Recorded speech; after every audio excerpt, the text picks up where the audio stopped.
do you understand me?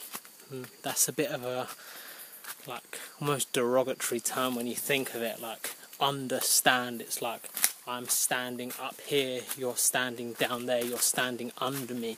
Do you understand me? You are under me, I am over you.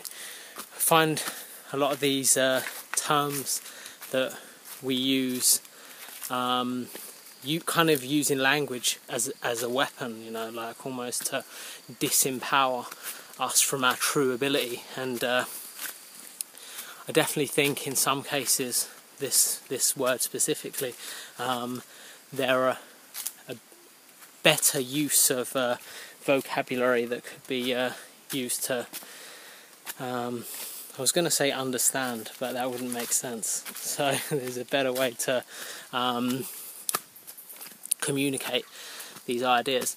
And I guess the first one, which is like used in like patois, is overstand, which is kind of different, right? It's like I'm standing over so I can see this thing that I'm standing for, you know. So but again, it's still quite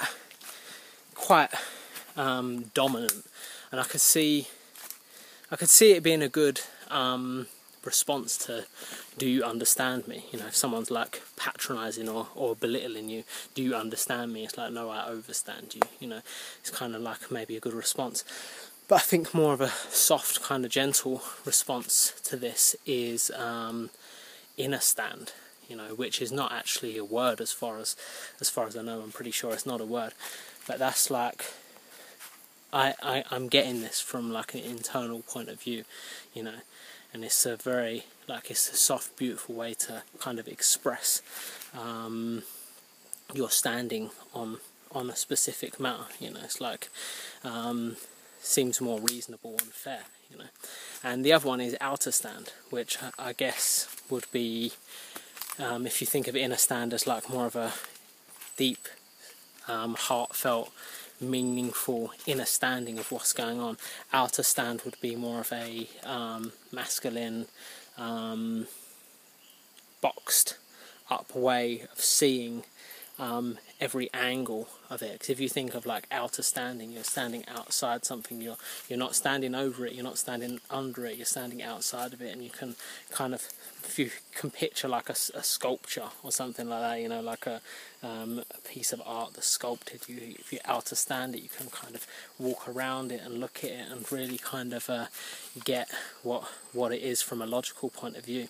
So this is just one thing that I found, and that I've kind of found that, you know, language is used in this way, and there's a lot of disempowering stuff, and there is some very like empowering stuff that is hidden within our language, but there's also some disempowering stuff, and maybe some of these words need to be rethought and rewritten, because words in their tone and in the sounds that they produce, they have like specific meaning, and you know, I don't know all of them, but you know, there's a lot of emphasis put on this in like ancient Egyptian times, you know, like if you pronounce the right words, you know, you say the right words, like casting spells with the right intent and the right pronunciation, you can like create like almost like magic, you know. It's like thought that the sound om is like the what do you call it, the giving of birth is like the first sound for giving birth to like the universe, you know, the first sound that ever existed.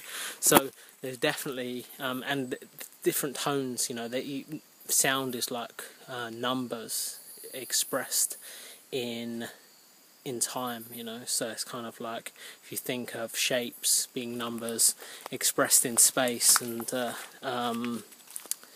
music or sound would be numbers expressed in time, you know. So it's kind of, if you think of numbers, they're an infinite subject, so sound in a sense is an infinite subject, as in there's an endless possibility of sound that we can experience. So with that in mind, there must be some real kind of healing properties within certain sounds and certain tones and certain things, you know, as it's like an infinite subject. So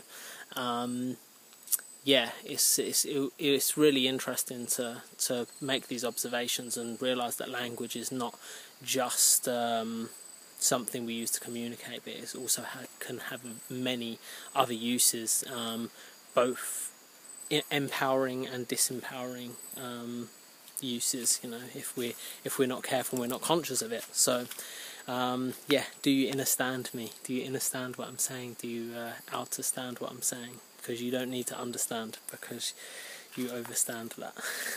That just comes to me. But yeah, much love and peace to you, and I will speak to you all very, very soon. Mwah.